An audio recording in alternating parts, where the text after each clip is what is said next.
All right, all right, all right. Good afternoon, all bets on me queens. I hope you guys are doing well on today. I would like to welcome you for another episode of Winning Women's Wednesday. Thank you so much for being here. With me today, I have an awesome woman, phenomenal, just all around good person, my Sarah, my sister, my friend, Miss Fatima Smith. Thank you so much for being here with Yay! me. Hey, sis. How are you Thank you for today? having me. I'm wonderful. Thank you so much for this No platform. problem. No problem. Thank you for accepting the invitation. Um, as always, we're going to jump right in. This Wednesday is no different. This Wednesday is a little more special to me because I have my friend, my sister, my Sarah, joining me on this week's Winning Women's Wednesday. So, Fatima, just tell the people in the community who you are and tell us a little bit about yourself and what it is that you do. Okay. Well, to be honest with you, I really don't know where to start. So, this is where my faith is going to just kick in and I'm just going to be led. And to be very transparent, the Lord uses me. I don't always do what He says, I don't always speak what He says to, but I promise you, I am yielding the floor and I am allowing the Holy Ghost to move within me on today, which is my desire to always strive to do anyway. So I do want to thank you so much for having me. Truly appreciate being invited on this platform. My name is Fatima Smith. I'm originally from Springfield, Massachusetts. I have been in North Carolina for 30 years. I moved down south in 1990. So actually, this year makes 31. But I moved down south to Greenville, North Carolina in 1990, was pregnant um, with my now 30-year-old in my stomach. It was just time for a change. I was 21 years old and I was in junior college. I met who I thought was the man of my dreams. And we were just, we were like best friends. We were brother and sister. We were just like where you saw one, you saw the other. And so he got a basketball scholarship and accepted for ECU, East Carolina University in Greenville.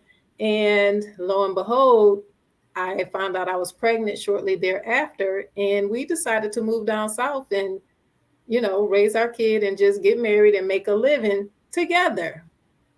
Well, that's not how it turned out, but that's what we decided to do. And that's what brought me down south. A lot of people ask me, well, what brings you from Massachusetts down to North Carolina? And that is the beginning of my story. So I moved down here again 31 years ago, no family, zero. So back home, I come from a very close knit family. Grandma's house after church was the spot, holidays.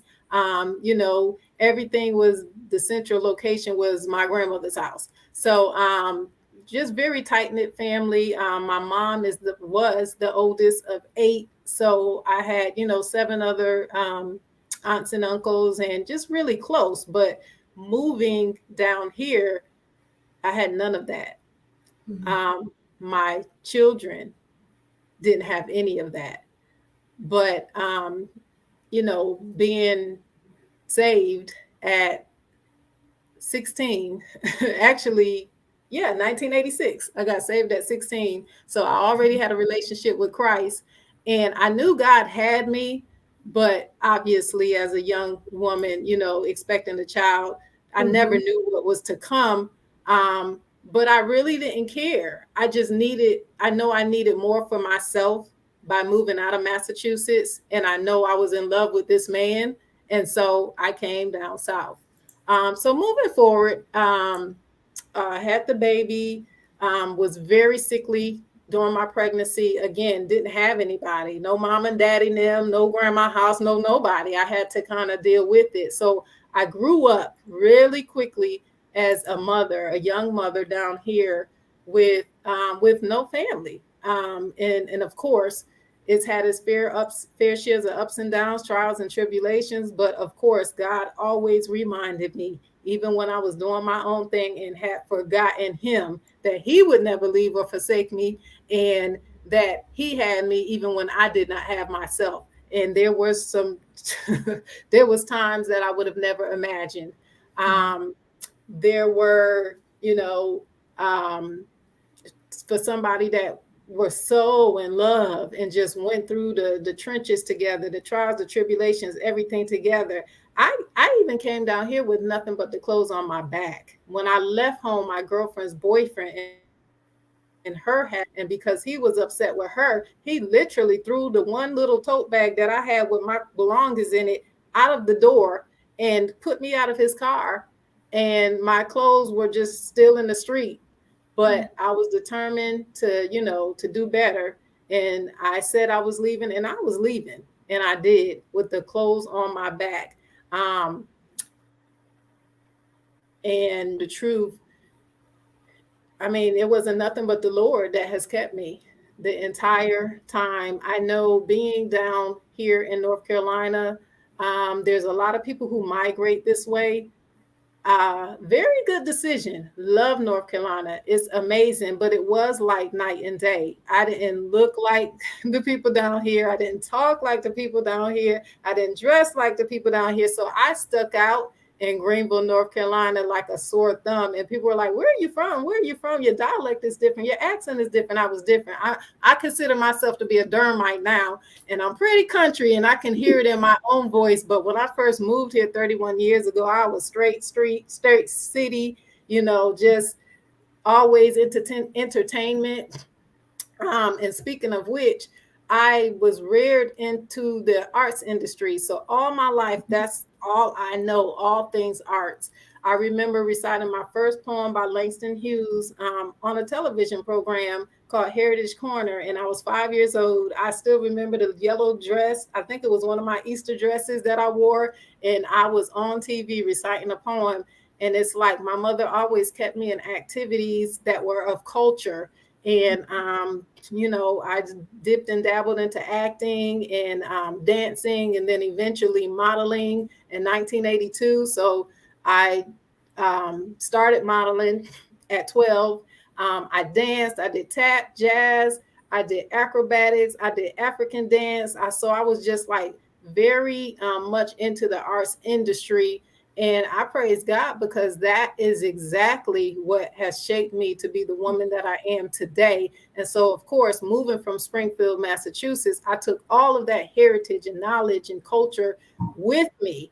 But being here in a whole different place with quote unquote nobody except for, my son's father, and having to just find my own way, like I said, it had its challenges. And the stuff that I was accustomed to. So I did what Fatima knows to do. Fatima went to work, sick and all, pregnant and all, the whole 9. And when I say the whole 9 months, the entire 9 months, pregnant and sick. But I went to work. I did what I had to do to take care of my own, and I made it happen. And so I'm very what's the word? I am very cautious and grateful of the relationships that I've built throughout the 31 years here, because if I call you like my people consist of the people I met in church, the people I met at work, or the people I met in industry. Those will be my people, because I didn't have anyone. So imagine being 21, having a child, with no one. The father wasn't even there. He actually went home. He's from New York. So he actually, while I was delivering the baby, he was in New York. So I had my son. And then vowed not to ever do it again. And I'd be doggone if 2 years later I ain't do it again. So I had a daughter by another man. So now we're at two different fathers, a child, a kid apiece. And I did it again. Same thing. I was so sick the first pregnancy. I said I would never, and do it again. And as we know, never say never, because I did it again. And was sick the entire time, all over again. But I do have a beautiful 28-year-old, and I have a beautiful handsome 30-year-old. I am a grandmother. My daughter has a little boy, he's 3. My son has a daughter, she's 8. And, this makes my family. And so my family mean the world to me because I was a young woman um, raising my kids in a foreign territory. Um, Trials, tribulations, struggles, the whole nine, but knew the name of the Lord, knew the word of the Lord, knew enough to go to him when I had a need, to go to him when I didn't have a need, when my needs were met, but all I knew was him. That's how I had sustained myself. The average person just don't like exist for 30 years without having people there to help them get by. And I didn't have that. But looking back now, I do know that the move was an amazing move. My son and my son's all in love at 19, 20, and 21. Guess what? That baby changed things. um, And so, when you have a responsibility, as we all as women know, with a greater responsibility, the weight is greater to make sure that things happen. And I'm the type of person that, even though you say you have my back, even though you say we're gonna do this together, if I don't see that happening, Fatima makes things happen, because that's all I know. I was reared to be strong. I was reared to be independent. I was reared to take care of my own. And even with a man, that's what I do. So, like I said, it hasn't been easy, but I am prime example how, one can change an environment and just find their own way, and just change the trajectory of the average, what people think. Because I remember being, like I said, 21 with a child. I remember being 23 with another child, and everybody, oh, you're just a baby, and oh, you still young, and you having babies, and are you married, and the whole stigma of the unwedded pregnancies. And mind you, I was saved.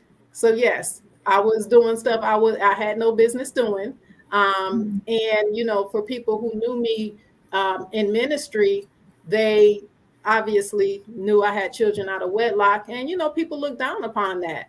Um, but God, but God, there's only one that can judge, and trust me, um, he doesn't need nobody else to chastise whom he loves, and he Right. chastens us, and he got that all by himself. Um, so moving forward, moved to Durham. By now, I have 2 children, a boy and a girl, and I was told that the Triangle area was more lively and had a lot more going on, and the job field was in abundance, and the money was better. Everything was like a step up from Greenville, and they ain't never lied. When I moved to Durham from Greenville, it was like night and day, and that was kind of more on my speed. It still wasn't city that I'm accustomed to, but it was more on my speed. And so I just started getting back involved in the things that I was accustomed to, like I said, I did go into a lot of plays and concerts. And I remember the very first women's empowerment. I was there at the very first women's empowerment. And anything Radio One did, we were there on set, on site every year. And that was kind of like my life. And so I'm proud to kind of be from Durham, but not really from Durham, but be, have grown up in this area. And like I said, but it took the whole village. It took, the people I met in church. My background is Kojic. So when I first moved to Durham, I met a friend of mine at Research Triangle Institute, which ironically, that's who I work for today, but this was 28 years ago. I met a friend at Research Triangle Institute, and she invited me to her church on a Thursday night Bible study. And I was like, okay. Well, when I got to that church, Bible study was like Sunday morning church. I mean, where I come from, being holiness and all, our Bible studies was structured, and they were taught. And of course, when the Spirit moved, the Spirit moved. But these Thursday night Bible studies was like Sunday morning services, and I hadn't experienced that. And so that was right up my alley. So I joined the church. I needed structure. I'm the type of person, just being totally honest, I need a covering because Fatima does stuff Fatima's way, and that's all she knows. And so if I'm just, allowed to be out there, I'm gonna be out there. But we all know with being out there, you make your own fair shares of mistakes, and you Right. have to, you got to lie in the bed that you made. So but it's a blessing to have a covering, and to have brothers and sisters in the ministry that have you. Biological family down here, I attribute a lot of who I am today to my brothers and sisters in Christ. And like I said, the people that I have met through work or church, um, or through, through the arts industry. So I started back modeling in 1998. Like I said, I started modeling at 12. And then, of course, having kids, moving down south and all of that, I stopped. So 1998, I started back. I actually was very popular because in 1998, when the internet became a big sensation and the platform was huge for people to start uploading pictures on social media. And back then it was like MySpace, and it also was a site called bnotice.com. Never heard of it, never knew nothing about internet modeling. Right. But believe it or not, a lady from Flint, Michigan put me on to how to take my pictures off of the film and upload them and put them on the internet. And I started getting gigs. And I'm like, me? Like somebody want to shoot me? Like, and that's what kind of restarted my career in modeling. So I modeled from 1998 on various platforms, several magazines, started acting in web series and plays, and just a lot of different platforms, anywhere from, East Coast down to Florida. So I've, worked in New York and Jersey and DC and Baltimore Fashion Week. And, then you come down south and you do Charlotte Fashion Week, and even in Columbia, South Carolina and Georgia. And so kind of been all up and down the East Coast. And, that was a good thing for me because, like I said, that's all I know to do. And the way that God started working with me when I retired, which is I think I retired in 2012. I retired in 2012 at 42. So I modeled professionally from 1998 to 2012. But then when I retired, the Lord said it was time for me to give back. So what I did was I started helping others. And because I had kind of paved the way and gone through a lot, like we do, we go through all that we go through, not realizing it's not even really about us or for us, but it's for such a time as this to help somebody else. And so that's what my calling in my ministry was, unbeknownst to me. So a lot of us look at the fashion and the glam and the glitz and like, oh girl, that's a nice outfit, and girl, you doing it and all of that. It's really not about none of that. None of that. Right. I remember dating a guy, and he was a licensed minister, and he was truly a servant of God, and his ministry was extremely powerful. But what he did was he would attempt to knock me and say, you all in this fashion industry, all you do is shows or whatever. How are you giving back? And what's your ministry? I see the works that you're doing. Mind you, he see the works that I'm doing, but where's your ministry? Not knowing that, do you know what it's like when somebody comes to you that may have insecurities, that may have self-esteem issues, and they want to model because it makes them feel better to be in designer clothing, to be in hair and makeup, to be in the limelight, if only for that time period, that makes people feel better. That is a form of ministry. And the Lord has greatly used me and my gifts and my talents to pour into others. And it's not nobody's business to try to demean or compare their ministry to the next person's, because I might not be doing things the way you do it or what you're doing. That's not my ministry. God has called us all to do what it is that our steps are ordered. I can't walk in your ordered steps because they're not mine. Right. And who are you to judge, my steps? But Mhm. I know with all certainty, without a shadow of a doubt, that it is the Lord Himself that gave me, all of the know withal, the wherewithal that I have, just so I could be that vessel to give it back to other people. So of course, throughout the years, I have worked on projects and with other people and fashion shows and stuff. And one person in particular, I was their right hand for Right. about a decade.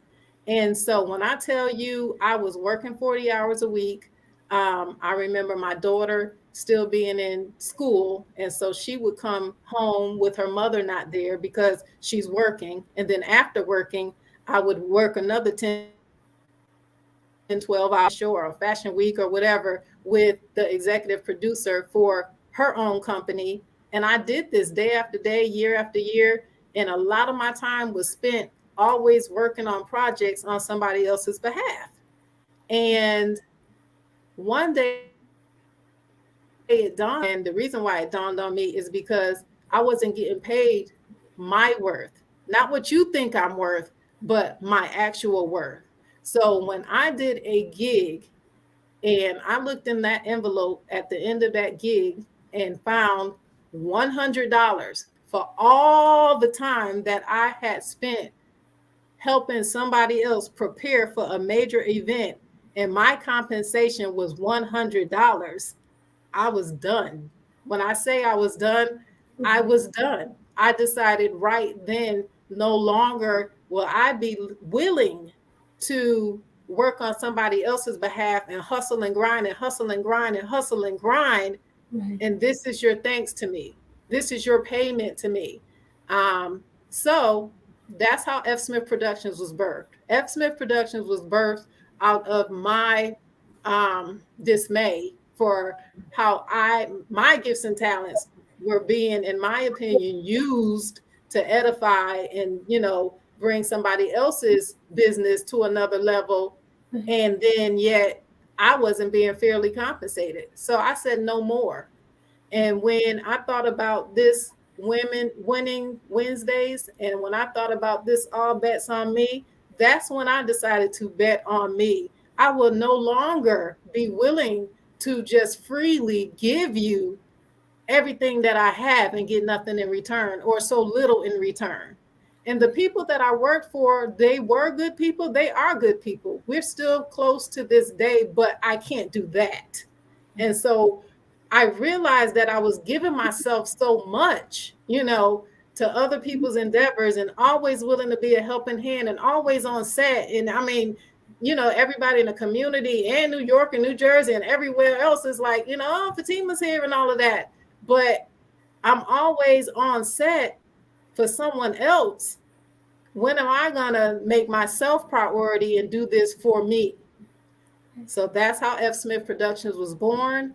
I started producing fashion shows, and they were just the typical fashion shows. Oh, the designers were nice, and oh, that's a nice looking model, and oh, all of the hype and all of that was wonderful. But God said through one of my designers in New York, her name is Willie Hall. Thank you, Willie, love you. But Willie Hall pulled me to the side one day and said, why don't you start doing stuff based off of cause worthy things and events with purpose and causes. And so she said, like, I said, like what? She said, like, just throw a event in, like, on behalf of um Heart, American Heart Association, and like do Mhm. a little red dress fashion show or something, on behalf of heart disease. And January's heart disease month, won't you just, and so I decided to stop doing fashion shows and fashion related events just based on fashion and make them more meaningful and powerful, and started incorporating causes. Um, I still have not done the little red dress event on behalf of heart disease, but I have a mind to. My mom actually passed from a heart attack. She also had Um, she had lung cancer as well, and she was on dialysis. So there's so many different reasons that I can have a production about.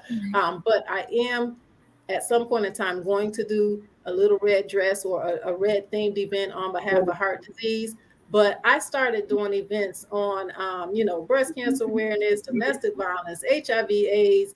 I mean, I did one year a show called Fashion Fridays, one Friday out of every month for 13 months on a different cause.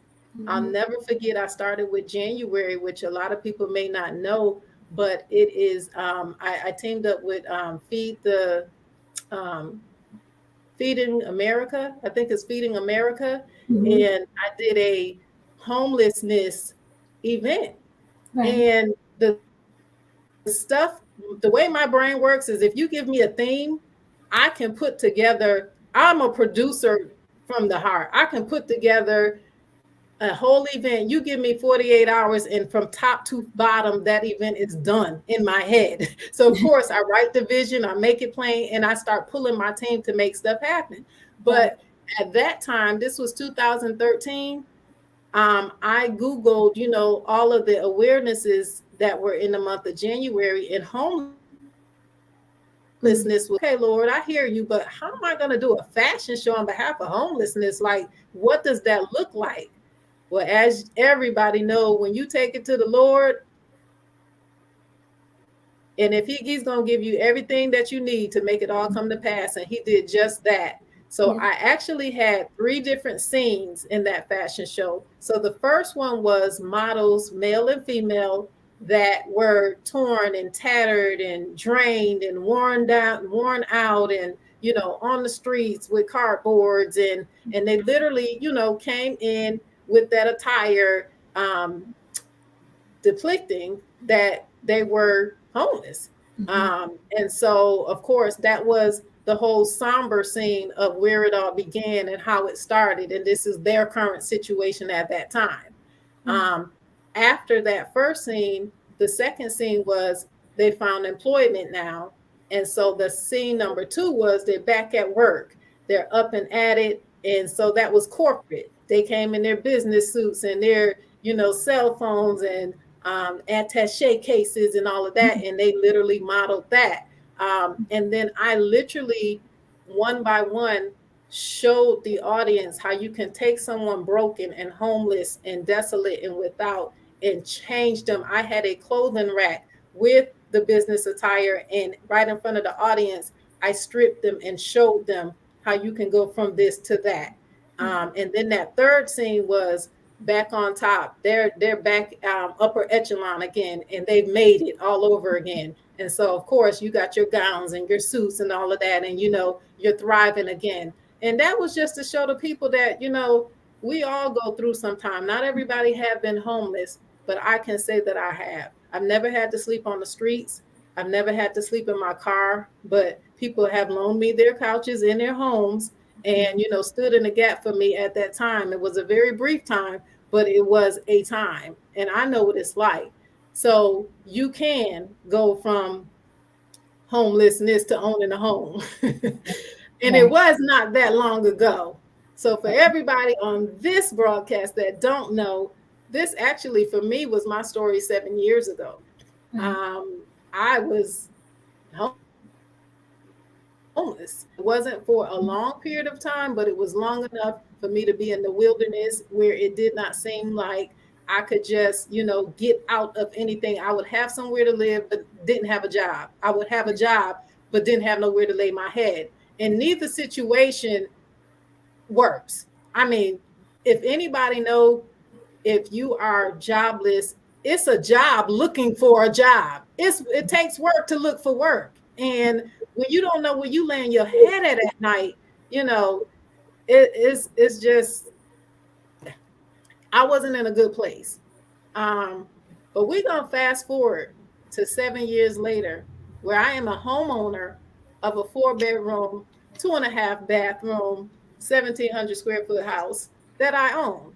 So, I mean, the Lord has done exceedingly above anything that I could ever ask for, wish for, or pray for.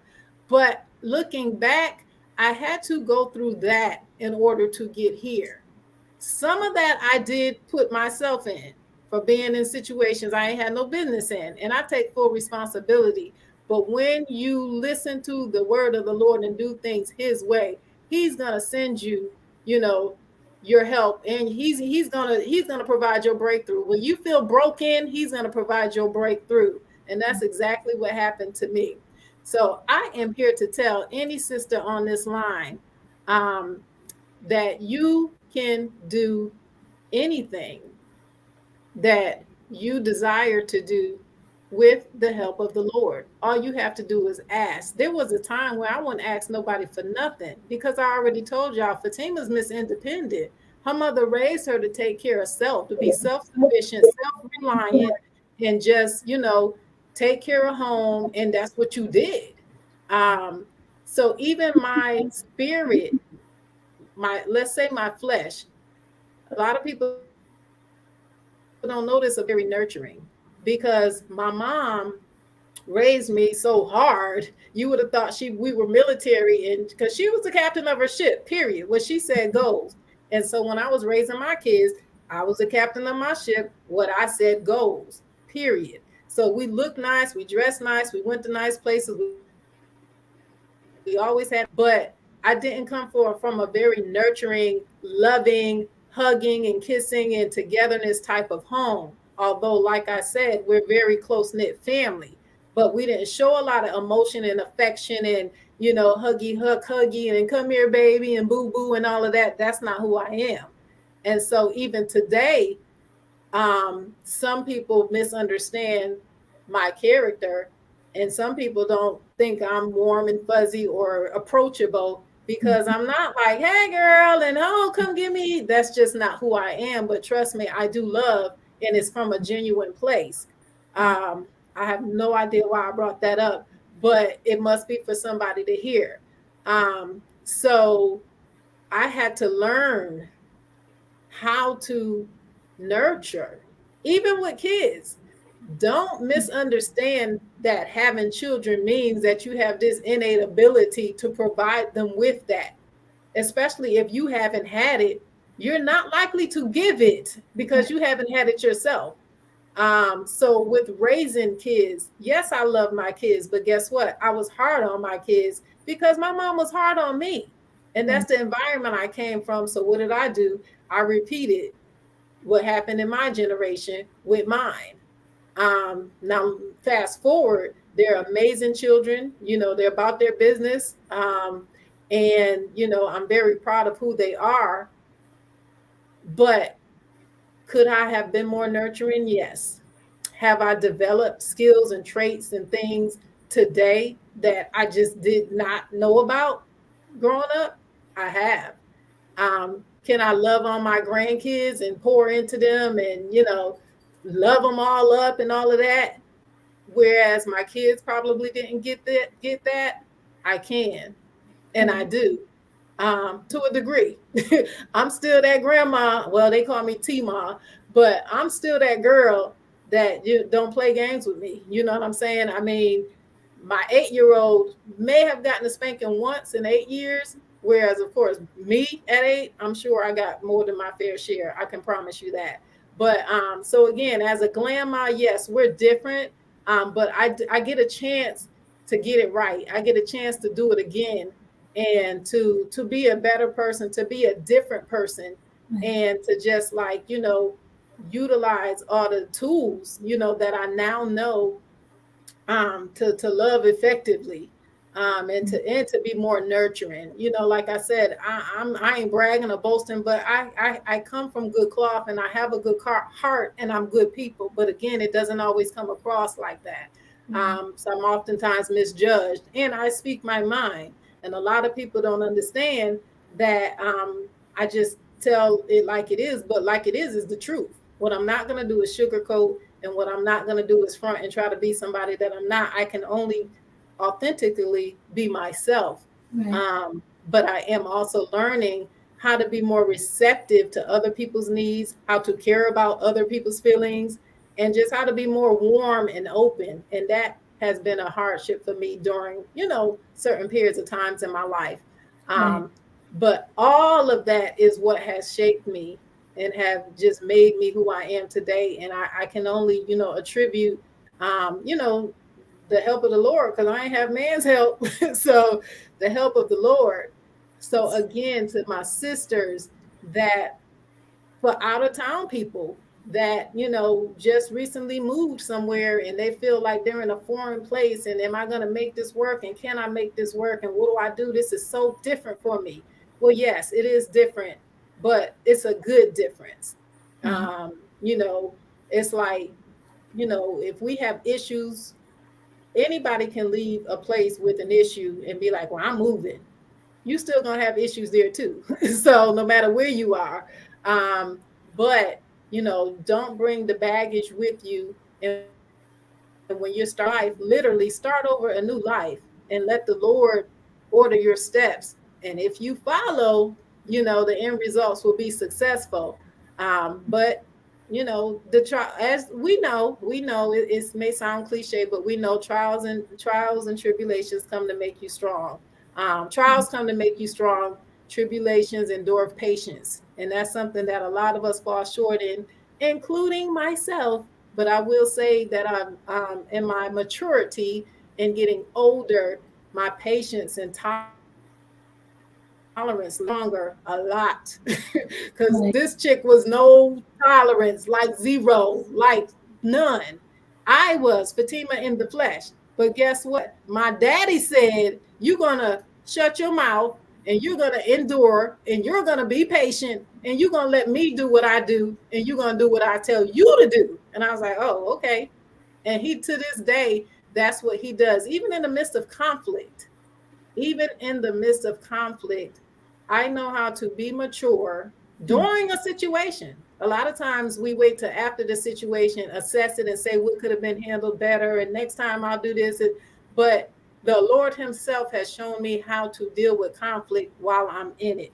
And trust me, that takes a mature person. That comes from a very mature place to be able to do that while it's happening. But we have the power to change our own atmosphere.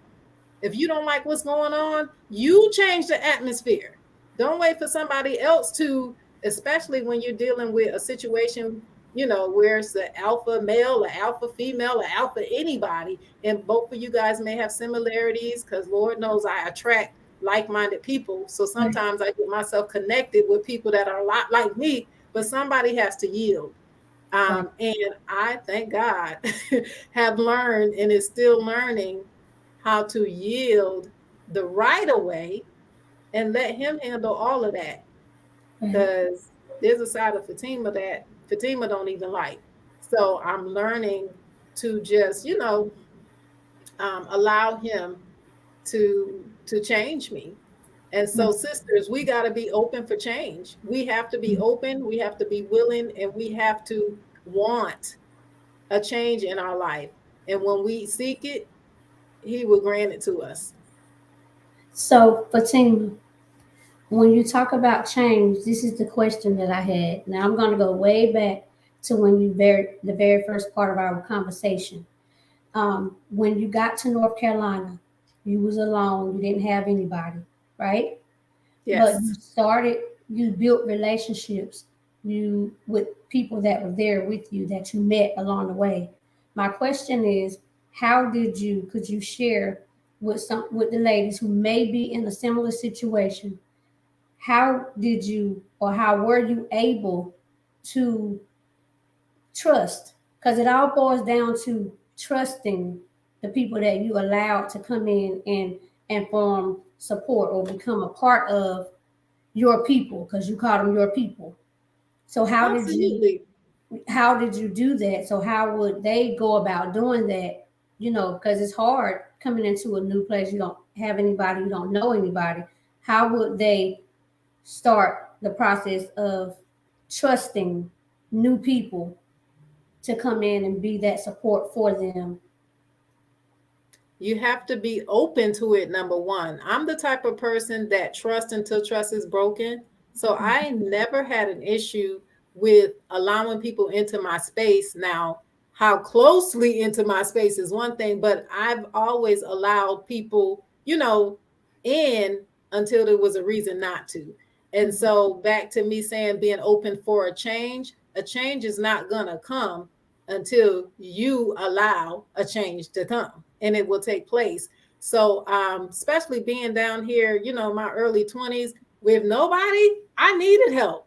And even the Fatima that I was, because now I have enough common sense and I know I'm no longer prideful and I do ask for help, which was a hard place for me back then. Trust me. Oh my gosh, that was a hard place for me. Mhm. But now I'm learning how to open up and just utilize my resources and ask for help and be around other people. Like, being pregnant, finding your own way, learning the bus systems, going to the health department and seeking help in a foreign place, that was a big deal. And I didn't have anybody to guide me. So I had to, be about my business and make things happen for myself and my family. And that's what I did. So we all need to just be open and um, allow people to assist, and you have to trust until there's a need not to. You just have to. And I am one thing a lot of people can say about me is that I'm open and I'm honest.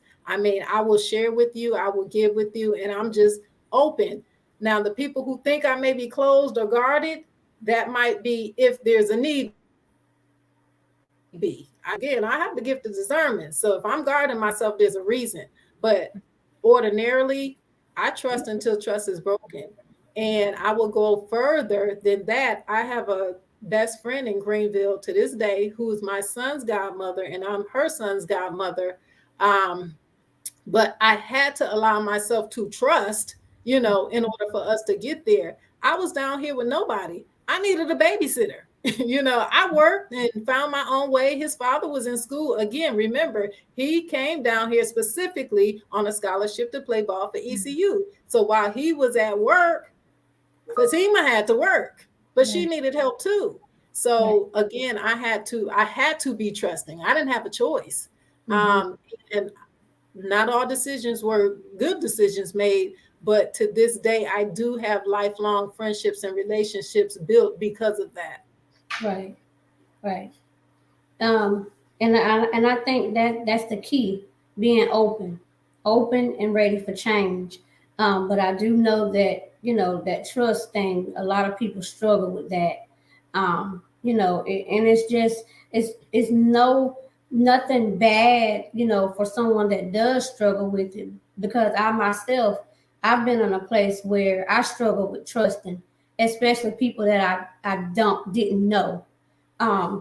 But you're absolutely right. Once I opened myself up um, for change, Yes. I was able to let those walls down. I was able to take the boxing gloves off, and I didn't have to be so guarded.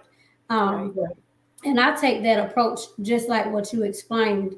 We go into situations untrusting, but that's from things of our past has gotten us to that place. Right. Um, but in order for us to allow the new people in that's coming to be a blessing to us, we cannot judge them based on what has happened in the past. And that all Absolutely. starts with being open and ready for change. So I thank you for that. Um, I now, am not your past. And a right, lot of times we get into personal relationships, but it's yeah, not only just the romantic relationships, it's yeah, relationships, right. It's any period. relationship. Yeah, Right, and I had to, yeah.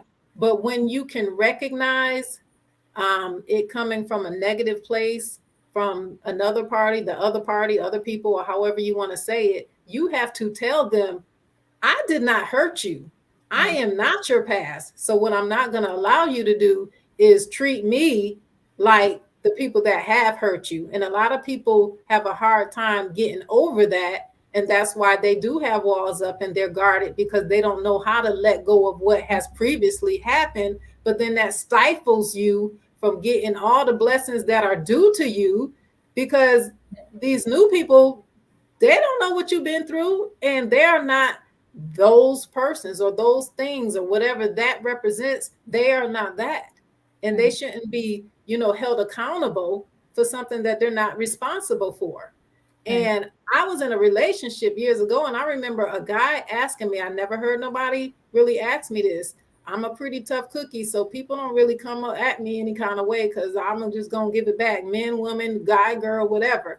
So one guy was like, "Who hurt you?" And I was like, "What?" And he was like, "You don't have to be tough. You don't have to be, that guy." And I've had men in my life that I was dating tell me that my posture was that of one of their boys. Like, like I want a Mhm. wife. I don't want a thug or a homeboy or a dog. I want a good, kind, nurturing, warm woman. And I know that I'm that, but my exterior don't Mhm. display that because I've always had to be so tough. But Right. I will never forget, I can't tell you who said it, but somebody definitely was like, "Who hurt you? Who you Mhm. calling out? Who you talking about?" But they were absolutely right. You can tell that I was hurt. And so now, as we know, we recognize pain, recognize pain. So Mhm. I've also been in my man have been hurt. And I'm like, you sound like a woman scorned. How do I know? Because I've been that woman. So Right.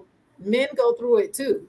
Right. Um, to be totally honest with you, live, I'm going through that now. And I'm just being transparent. I have a man in my life that I love dearly that has been scorned. And Mhm. I've been trying to, work with him and just get him to the place that he can let stuff go. But you can't do it by yourself. Deliverance Right. is nigh, but that comes from the Lord. You know what I'm saying? So, Right. um, and if you're listening or ever see this, I love you. And I'm not trying to put you out on Front Street, but men go through it too. Right. It's not just a woman issue. So, Right. Um, that's an interesting point that you brought up. Um, Interesting and true.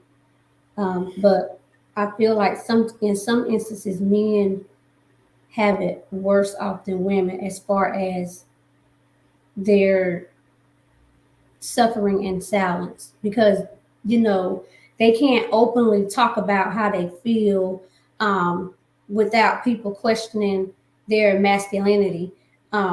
Like women, we can talk about our feelings all day, every day, and nobody's gonna, think we're weak or you know any of the negative notations that come when a man wants to discuss his feelings. So they kind of bottle it all up and not talk about it.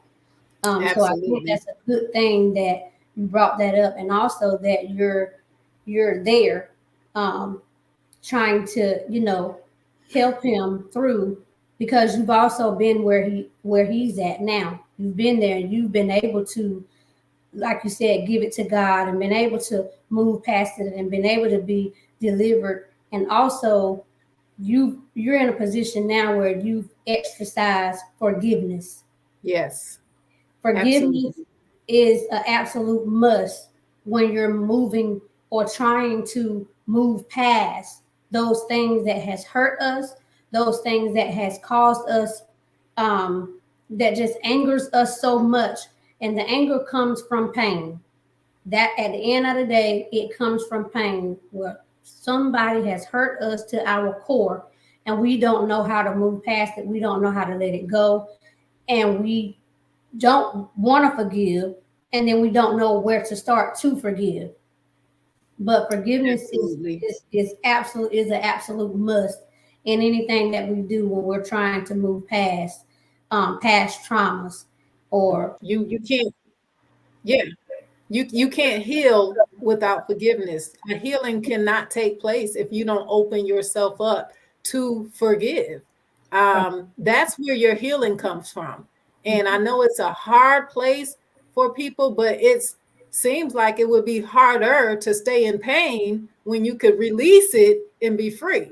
So, but yeah, your healing will only take place when you learn how to forgive, and it's that whole burden and weight and everything will be lifted, and the release, the sweet release and the peace and the joy unspeakable from something like that Like I'm gonna get joy out of that. Right. Yeah. I And I'm mean, gonna get peace. I'm I'm gonna gonna get get peace. peace. Right. Right. Yeah, and there is such a thing. It is. This is a little off topic, but I was engaged, God, 16 years ago. Ended up not getting married. I mean, had the dress, my bridesmaid, everything was all in place. I called the wedding off 2 months prior to the actual wedding because my fiance was leading a double life. He was sleeping and cheating and doing whatever he wanted to be doing, unbeknownst to me. And I called the wedding off. Well, do you not know? At that time, I had so much peace. And I when they say I experienced my first time joy unspeakable. And one would be like, are you kidding me? You just broke off with your ex and you're no longer getting married. You have joy in that? I promise you, I experienced that joy and that peace, even in that situation, because it wasn't for me. You know what I'm saying? So I was able to find peace because I'd rather, not get married and have to deal with things that I shouldn't have than to get married just for the sake of saying I have a husband, and that ain't who I am or what I do. So that Listen. didn't happen, and I had peace. I've never experienced that in my life to that level where I just, God was like, I got you, and counted a blessing. Right. All breakups or all hardships or all times are not to to um to to keep you there. Mm-mm. They're Nope. to you should learn something by being tried in the fire. You should come out as pure gold. So, but until you experience it, you don't understand it. Like where you gonna get gold from being in the fire? But then when you out of the fire and he presents you with no ashes, you're like, oh, that's what that is. And that is what that is. Right. Listen, when you decided to call the wedding off, how soon after that or how soon before then did you say, thank you, God? Because he stopped you from doing something that he knew was going to be not good for you. When I tell you immediately, because first I postponed it and we Mm-hmm. were trying to work it out and he was for counseling and I was like, well, we know what counseling do you're cheating on me. What are you talking about? So that didn't work too well. And so I went from postponing it to we'll do it at a later date, if at all, to canceling it altogether. And when I say that's the sweetest bit of peace that I have ever experienced, and that was just my father protecting me and saving me from getting myself into something that I had no business being in. And Right. so I know what that feels like. And for people who have not, experienced that, trust me, it's it's it's amazing. It is amazing. But that happens when you trust the Lord. He'll give you peace that surpasses your understanding. And you're like, you mean to tell me I can smile about this? I wasn't crying and distraught, and I was not. He was actually saving me. And to go even further on a spiritual note, the Holiness Church that I was attending at that time, my bishop was female, and she was preaching at another church. And so we were there. I think it might have been a revival. Mm-hmm. She called me up and told me that getting married right now was like unwrapping a present too soon. I will never forget that. She called me to the front of the altar and told me, Mm-hmm. if in front of everybody, getting married right now would be like unwrapping a present too soon. And Wow. I was like, Mm. Yeah. Yeah. okay. And then, so, and got peace from that situation. Right. So Right. thank you, Lord. Look, listen, he was looking out for you and protecting you, like you said, because he sent you that message again as well. So it's like, I got it. I don't. I'm listening. You have my attention, and you don't have to come sit in my lap, Lord, for me to get what you're trying to tell me. I hear Right. you. I hear you. Right. Yes. And I Yeah. thank you. Right. And I thank you. Yes, Right, ain't no telling what else was going on unbeknownst to me. I mean, when we find out just a little bit that we know of, there's so much more that we don't know of. So thank you, Lord. That's all I got right, to say. right.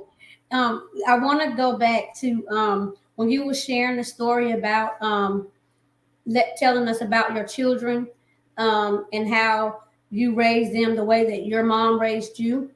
Um, I didn't want to interrupt you while you were speaking, but I did want to say to you to grant yourself some grace. You did what we all have done, which was parented the way that we knew how. Parented the way that we knew how. And once you realize that that maybe wasn't the best way, you've now been able to adapt tools so that you can give the nourishing, what do your grandkids call you? T-Ma. The nourishing Tima, you can be that to your grandkids. Yeah, Um, so I wanted to tell you that because I feel like there. Well, I know for sure I've had conversations with other women as well, and they feel the same way. So I just wanted to tell you that, and I wanted to put it out there to them. If that's them, to grant yourself some grace. Um, absolutely. and it's a great thing. One, that you were able to acknowledge that there were things while I was parenting that I could have done differently, but I didn't. But now I've got it, and I've learned better, and I'm doing better. So that that was burning me up to say, but I didn't want to interrupt you while you was talking, because I've done it. I've done the same thing. I started out parenting my daughter the same way that my mom parented us, but I just like yourself. I realized I don't have to do everything exactly the way that my mom and my dad did with us. Um, so I changed it up, and it worked out better for me and my daughter that way. As being a parent, and now of course I've learned so much. So my grandkids get the best of me from from birth because I know better, so I do better. Absolutely. Absolutely.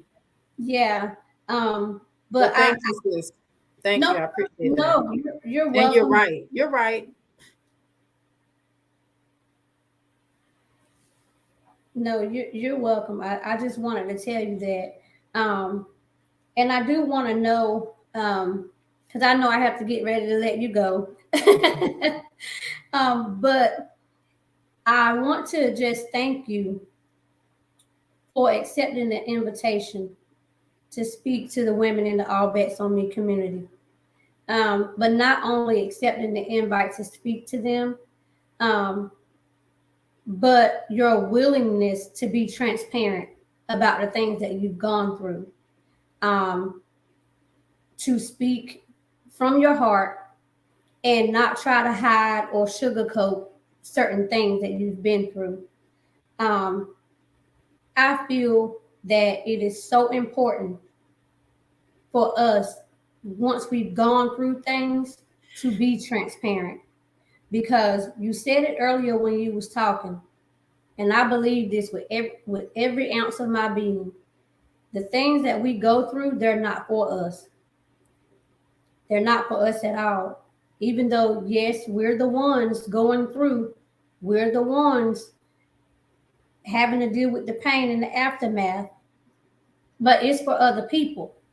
So your journey and all that you've been through was so that you could be there and reach down and pull those other women out that come to you specifically about insecurities that they have about modeling, specifically about relationships that they have that may or may not be going, the way that it should be. There may be um, other women who was just like you were 2 months out getting ready to get married, and things inside of them and God sending them signs to tell you, daughter, this is not the move. But they're just not, brave enough to call it off. That's why you went through the things that you've gone through, so that you can be there to help those women out and help Amen. yeah, and help them out in a way to where their dignity is still intact. You went through what you went through so that they don't have to worry about their story getting out once they confide in you. That's They don't right. have to worry about you judging them on bad choices or bad decisions that they've made. So that is why you're here. That is why your journey has been what it has been. And Absolutely. I wanted to give you that. I wanted to share that with you. Um, and I'm just I'm grateful. Um, not only having you here on the All Bets on Me platform, but having you as my sister in my sorrow. I'm grateful just having you, you know, in my life in that space. Because as you know, I had an issue trusting a few years ago. I had an issue trusting other women, especially, but that Hmm. was because of past experiences. Right. I did not want to deal with being talked about behind my back. I did not want to deal with the cattiness. I did not want to deal with all those things that as women we put each other through. I didn't Yes. want to deal with it. But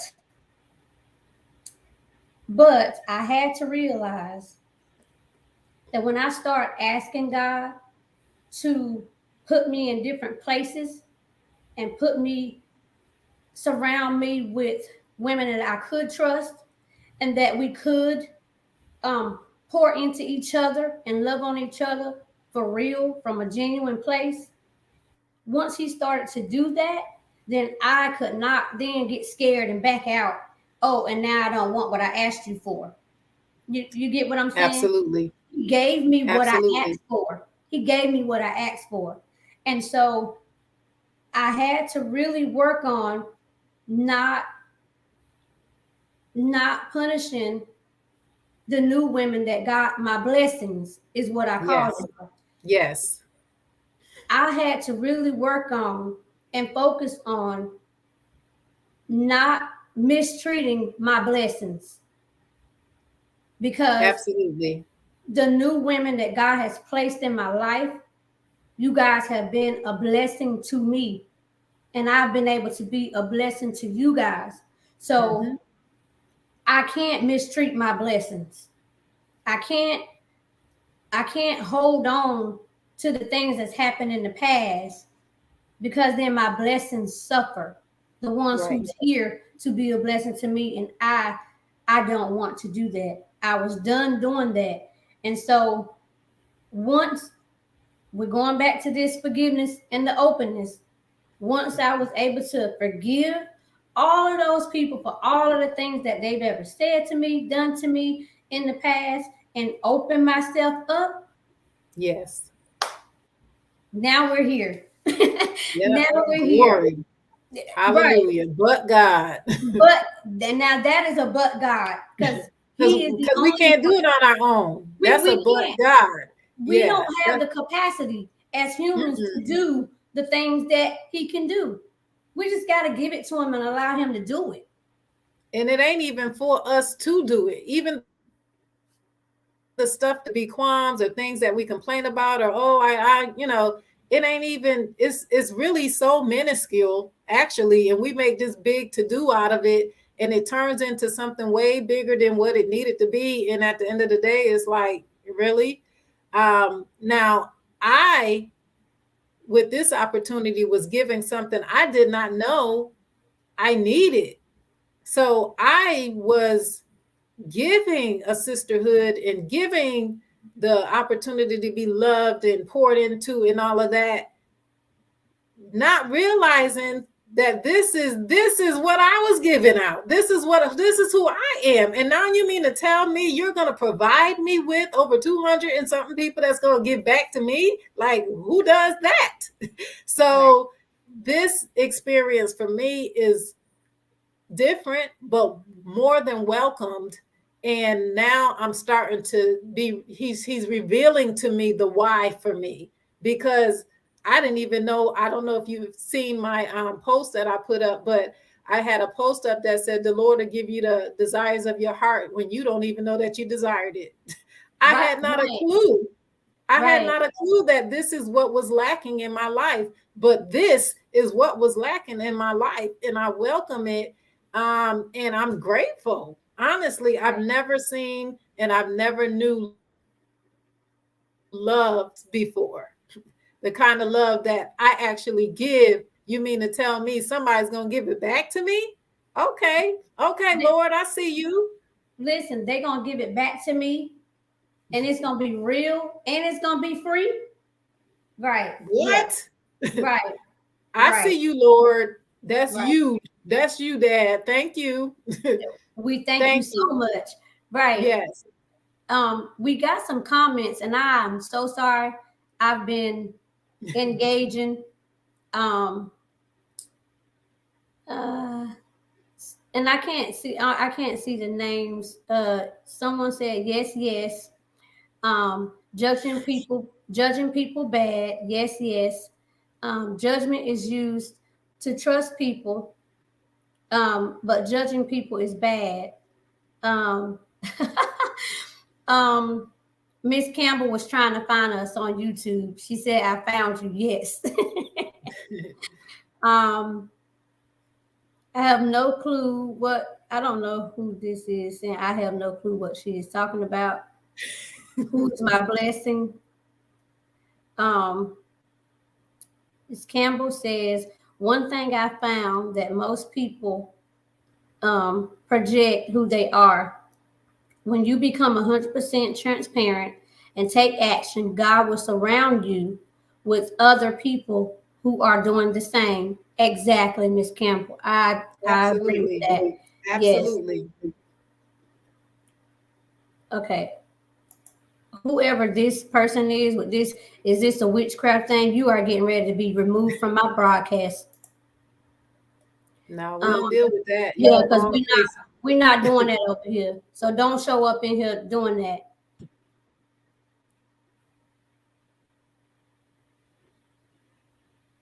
They Yeah, done tuned into the wrong one.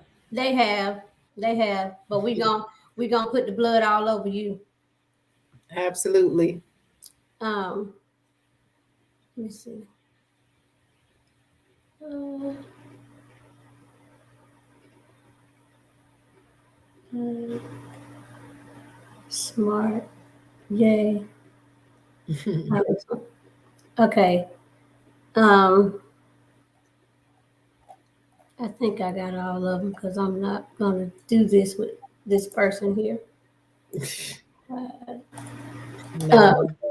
Somebody don't. Somebody's trying to put a dagger into mm-hmm. the greatness that's being presented right now. But uh, please, I mean, I just always, try to figure out like when you gonna stop trying because you Right, cannot control or stop, what the Lord is doing. There's nothing you can do about right, it. You know what I'm right, saying? right, So you're defeated. So it doesn't work. Have you not figured out yet that it won't work? No weapon, it's not going to work. right, So yeah, right, right, go somewhere else with that. right. But that's all the comments that I see over here. Um, and I know that you have to go, but I do want to ask before we go, um, if you would please give some last um, words of encouragement um, for the women that may be going through difficult situations right now and cannot see how any of this is going to turn into a positive situation and cannot see the lesson or lessons that they're supposed to get from the situations that they're in. Absolutely. So there is a season called due season. And when you're going through and you are in what seems to be Egypt, you in the wilderness, there is no manna, and you have no idea what in the world is going on. That's when you know you have to train your brain to be assured that if all hell and havoc and anything other than what looks like God is going through in your life, then that's when the atmosphere is getting ready to be changed, and it's all going to work together for your good and in your favor. We don't feel like it then. We don't understand because it's so hard and so tough, and oh Lord, then you know that the other side is going to be greater than this, but you got to get there. And the way that you have to get there or going to get there is to trust him and to endure. Right. All my life, I've had to endure. I was that person. I was talked about. I mean, I was, I'm a product of the 70s. I was dark skinned. I was skinny. I was called names and tar baby and black and nigga and all kinds of names, Right. derogatory. And back then, although I had a mouth and a voice, I never spoke up. I never spoke up for myself. So you could have called me all kinds of bald head and anything you want to call me, and I took it. So I come from that space and place of taking whatever it is that you're dishing out to me. And my motto was, or my mantra was, just don't get in my space and just don't get in my face. Because I was never a fighter. But when I feel like, you want to produce some physical harm on me, then I have a problem with that. But people that talked about me and laughed at me and mocked me and all of that stuff, none of that ever bothered me.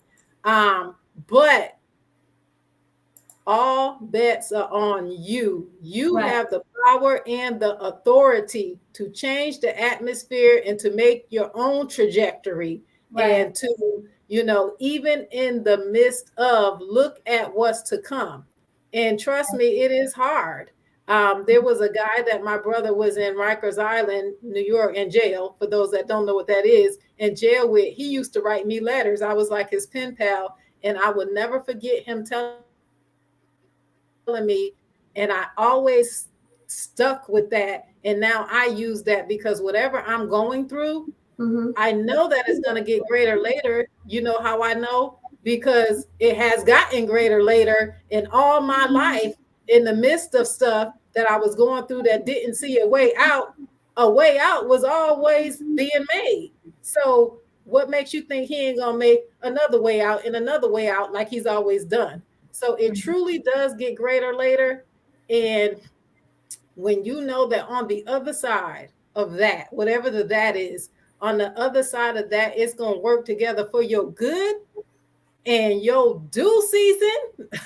I ain't know what due season was. I know about reaping harvest because I'm a sower. So I give from my heart and I gladly give, and I am abundantly blessed, but I don't give to be blessed, but I understand the law of reciprocity and I understand scripture. The Lord said, give and it shall be given back unto you. So I understand that principle, but I promise you, everything that you've sown, you're going to see the fruit and the manifestation from that all.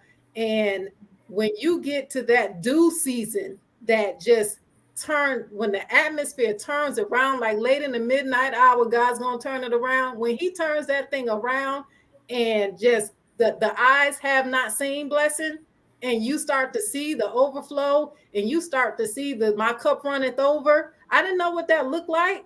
And I can honestly now say I have experienced my cup running over, and I have experienced manna, just being blessed. I mean, just like from all angles, like blessings on blessings on blessings. Like, what?